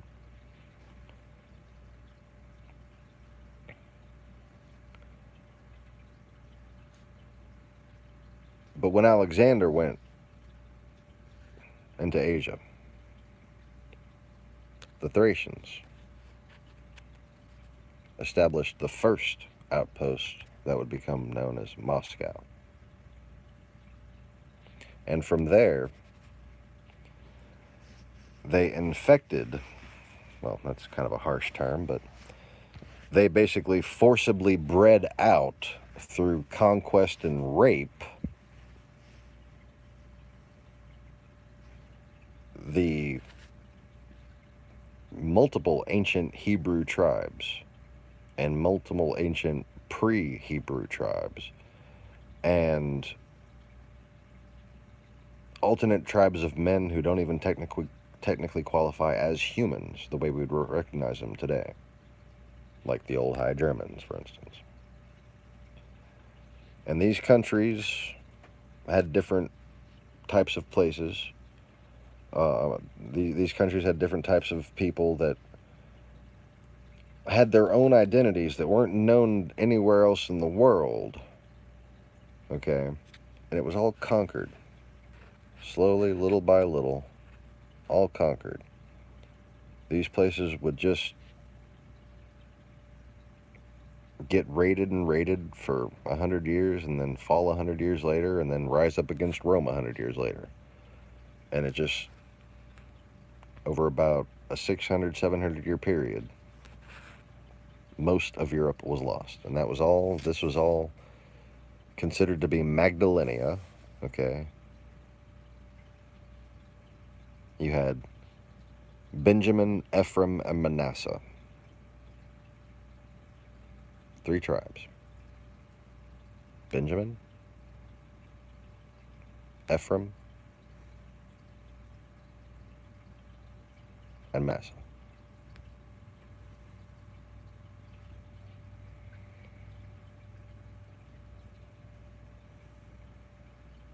The Manassites preferred islands, actually, so they kind of lived all over. Iceland. They were the first real Vikings, you know, like the proto-Vikings that kind of looked like Vikings. Vikings probably mostly jocked their style from what they assimilated around, well, now St. Petersburg.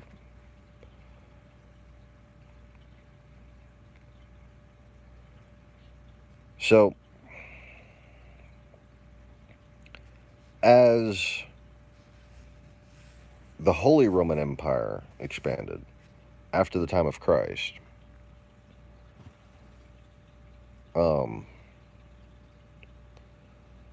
you had the Crusades that went up through here, supposedly, right? But you had the Holy Roman campaigns, the one supposedly Marcus Aurelius led, right? Among others. Marcus Aurelius, like, took a vacation in the middle of his fucking war. But, anyways. But you had the eventual kind of reconquest of these areas. But unlike the lands that had stayed Magdalenian, okay, when Mary and her son went back, and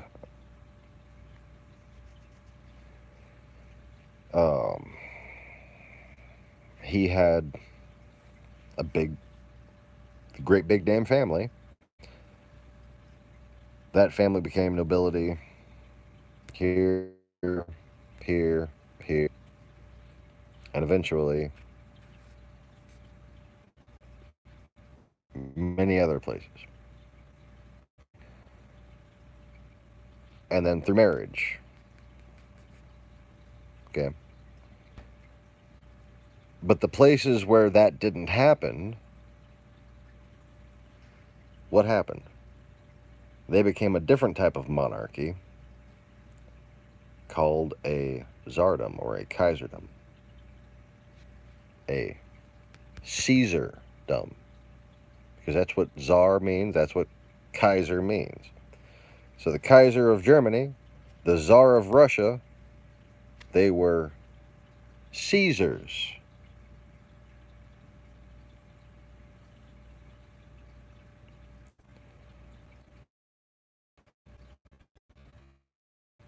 And all of Rome that had an alliance with Scythia. They would consider themselves czarist.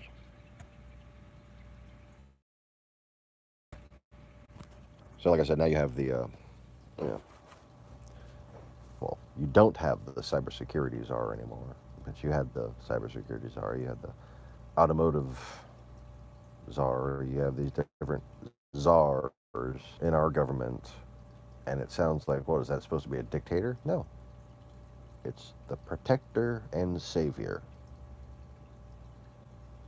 That's what Caesar means. Okay. Um, a czar in the East was basically someone of aristocratic line who used their resources and had provide a path forward for their nation. And you know, it's not the kind of thing that can be accomplished through cutthroat shitty means. It's very much indicative of someone being christened as a king who is also president, like elected, like you're a desired king by the people, because they're trusted to protect that people. So, like my wife's grandfather.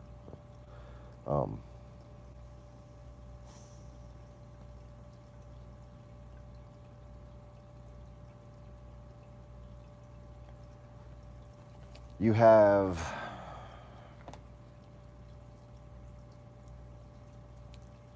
a good long period in which different Kaisers, different czars held power in the eastern states. But then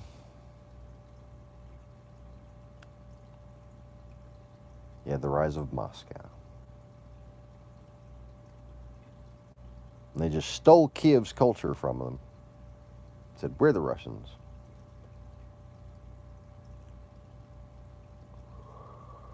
Fucking Scythians. The Golden Horde. Okay, that's what they are. What took the power back from the Bolsheviks came from where? Scythia.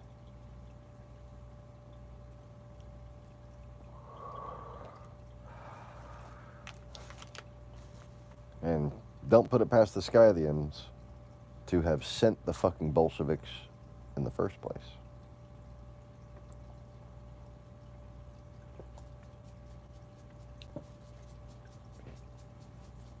Does that sound like a claim without precedent or other backup? Let me fix that. You know how communists went after liberalism here?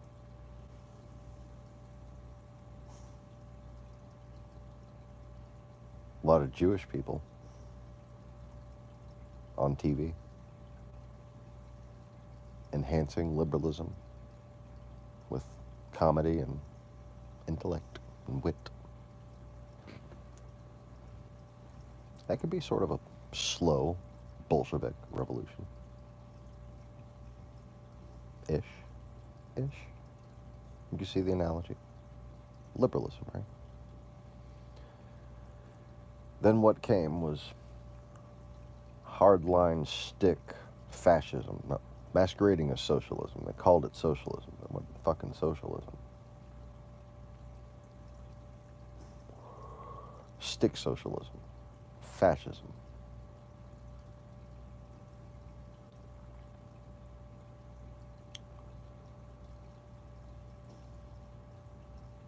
So, aren't the Trumpists really just the white Russians?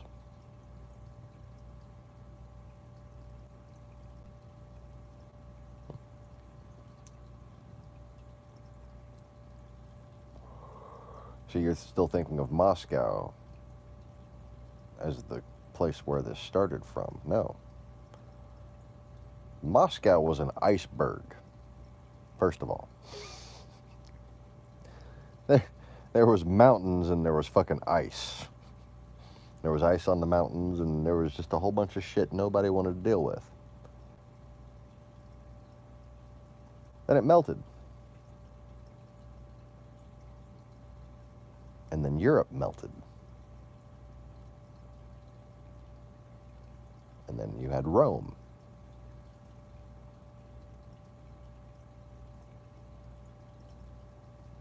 And then as the Horde came and came again, we needed a whole lot of towels.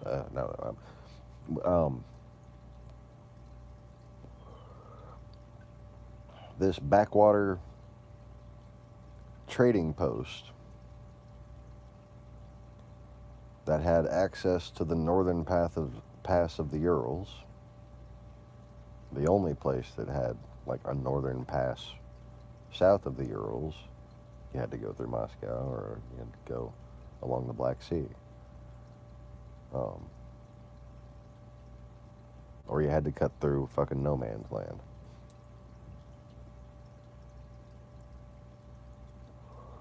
So, direct route, Moscow.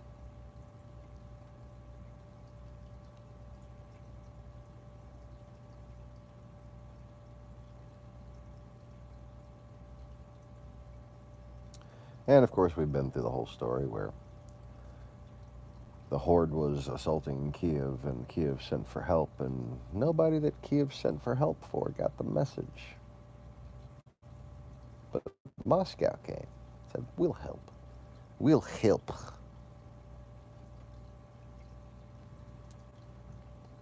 But anyways.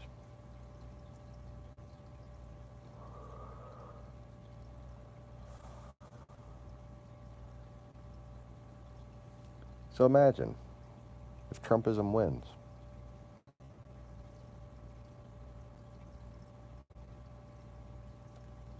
Then we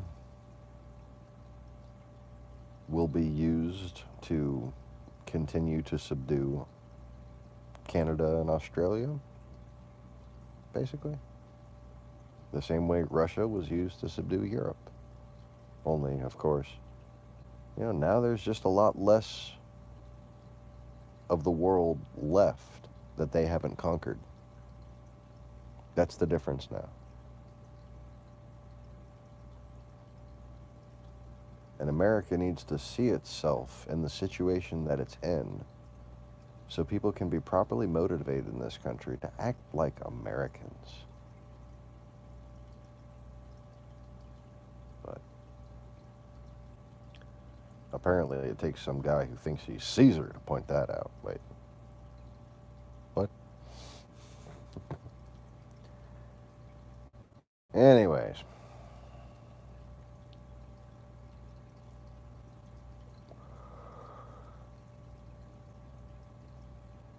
So, now to the Patreon stuff. Because we had a couple people send money. Thank you very much. But we're not out of the woods for the rest of the week. So if anybody has a little bit to spare to contribute to keep the broadcast going or whatever, to help me keep my bills paid so I can fucking make time to make these broadcasts and not sit here with a hunger headache. Yeah, that's fun. But yeah, appreciate y'all. No other really option, really. I wanted to talk about the ongoing efforts regarding the future mariculture facility / floodproof building prototype. We're probably going to be able to do residential prototypes first, and here's why. My dad wants to move from Florida to help me with my inventions. Namely, to do some math to help that physics proof and to help me get some of the technicalities, or actually just to basically put his stamp of approval on it before showing it to some people, and possibly investing the money to get it patented. But anyways,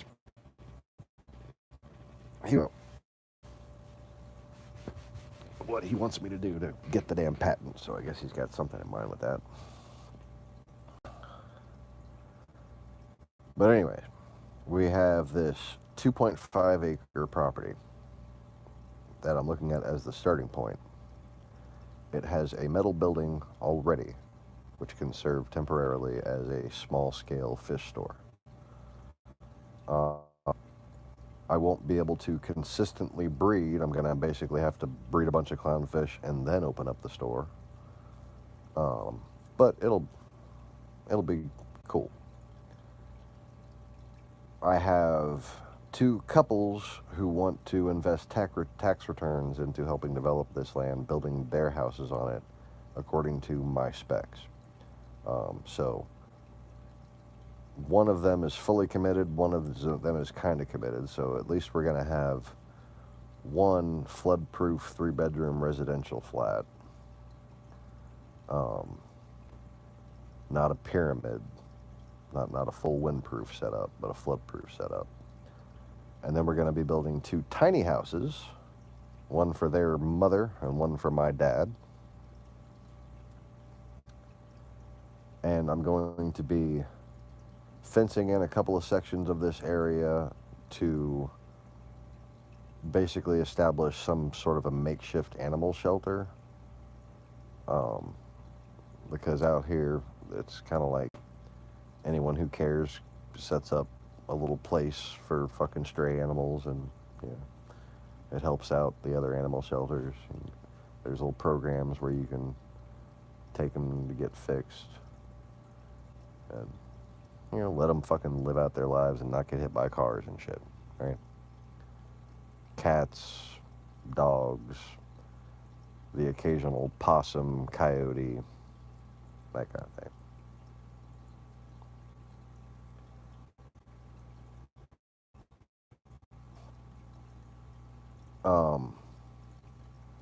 We have a bunch of scrap metal and a bunch of old boats and at least one old camper, maybe 2. Not sure if they're taking the other one with them. I think they're leaving it though. But it's like a FEMA trailer and a 5th wheel. And like 8 boats. Like 8 just boats just sitting on little trails in the woods. No idea. So we're going to make a little area to restore all that shit.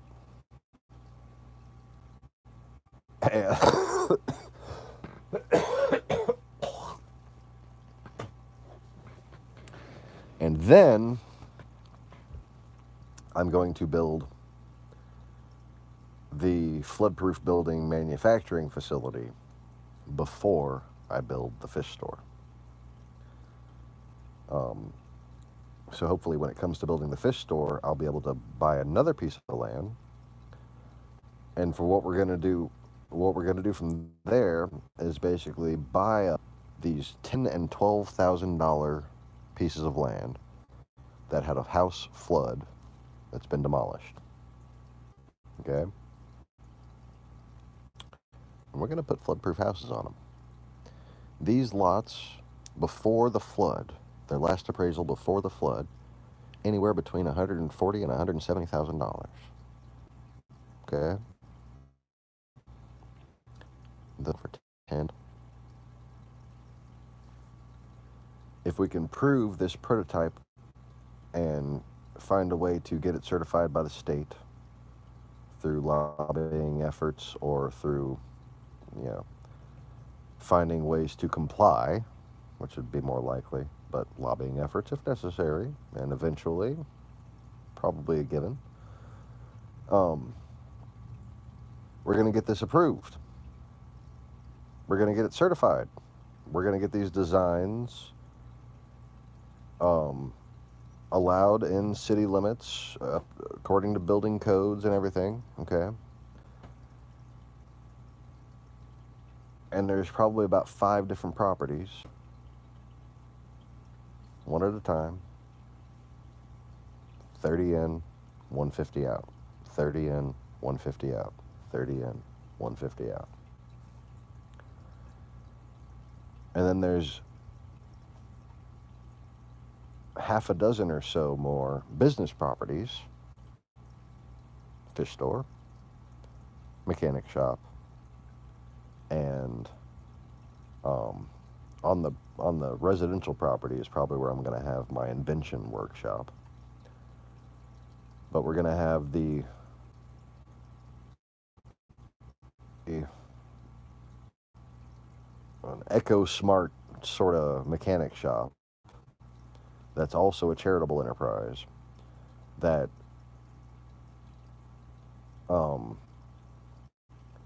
has a business model that can be applied to other manufacturers.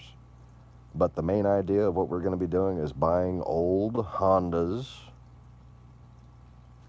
multiples of a given type, combining them to make a new car. I'm not going to go far back enough to where it's unsafe. I probably will rarely sell a car like mine, right? But the cars after that have great impact and crumple zones, and they're very, very safe. Honda's like 20 years ahead on fucking structural safety, man. They're really profoundly good when it comes to structural safety. The other cars, now that IIHS videos and the crash tests and everything have made it onto YouTube and gotten, 21 million views, now Toyota and Ford and all those other companies have made some really good crash test resistance. But before that, man, you can find the videos of Honda, how they crash tested back in the 90s was 20 years ahead of their time. They were doing shit that the IIHS started doing in the 90s. And those old Hondas held up remarkably well. And they would take a fucking truck and slam it into the side of it. They were really testing those cars out to see how safe they were. So we're going to be taking junk shit, basically, and restoring it and making it new and selling it at a reasonable price that people can pay cash for and get a reliable car. We're going to be using the proceeds of this to hopefully once per year or once in a given time frame based upon the availability and allowance of profit, find a single mother. We're going to have a Facebook or other social media. Hopefully I'll eventually get my social media thing off the ground.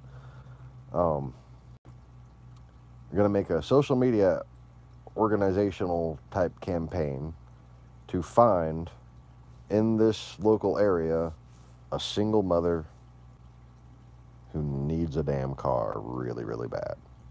And we're going to fix up a CRV and give it to her. Once a year at least. Okay? And that's more than likely going to be right across the street from the fish store. Now, both of those are going to be flood-proof buildings, and they're going to be set up to look beautiful. I'm going to do beautiful landscaping on them. And I'm going to be using them as demos to try to sell more of these buildings. And I'm going to buy a couple more pieces of land and build buildings, build one for an office, build one for a restaurant. Okay? And just leave them there. Just put them up for sale.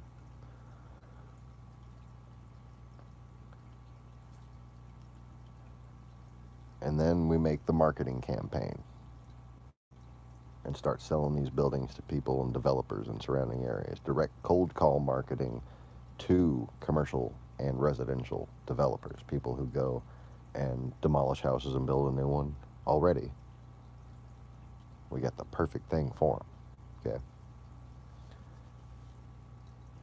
And better yet, we can load it up on a truck and bring it to you, and you can just have your crew put it up over a fucking weekend.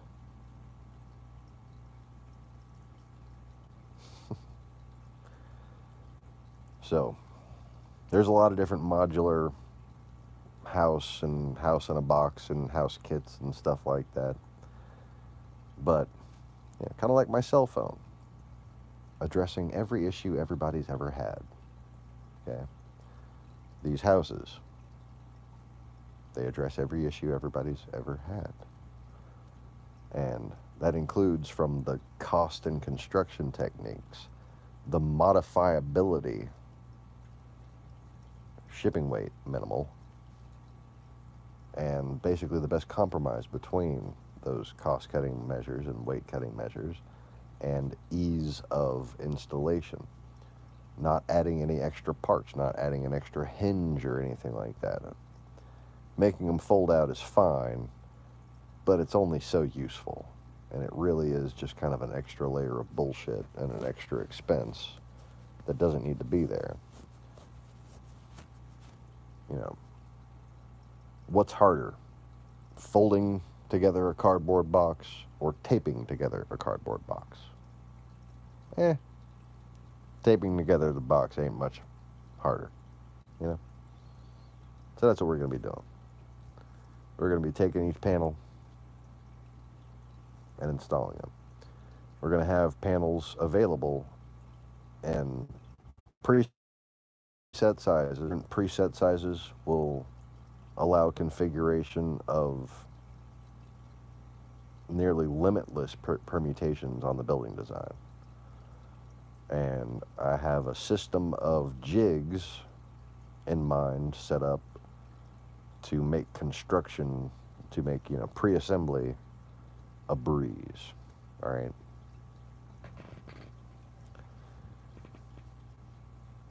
So this initial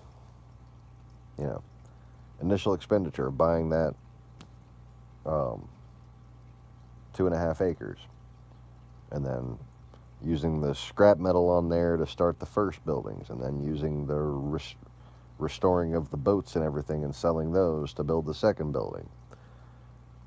That's kind of staggering my way up to where we actually are going to have enough money to do the big prototyping projects, as well as actually buying up riverside real estate and cleaning some fucking water down here in Louisiana where it needs to be cleaned. I mean, we're dirtying up the whole rest of the fucking world with this Mississippi River.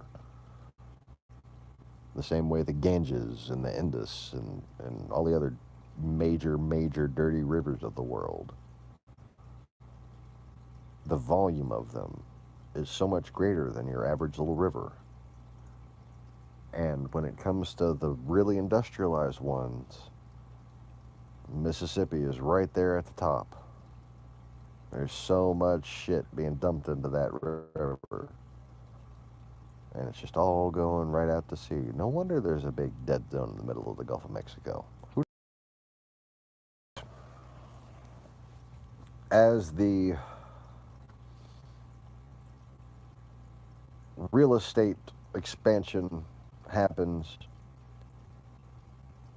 so strategically invest in businesses that will get me the right people to accomplish all.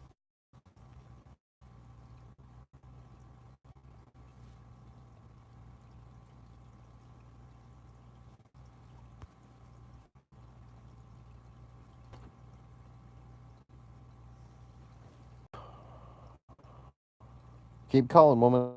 It's not like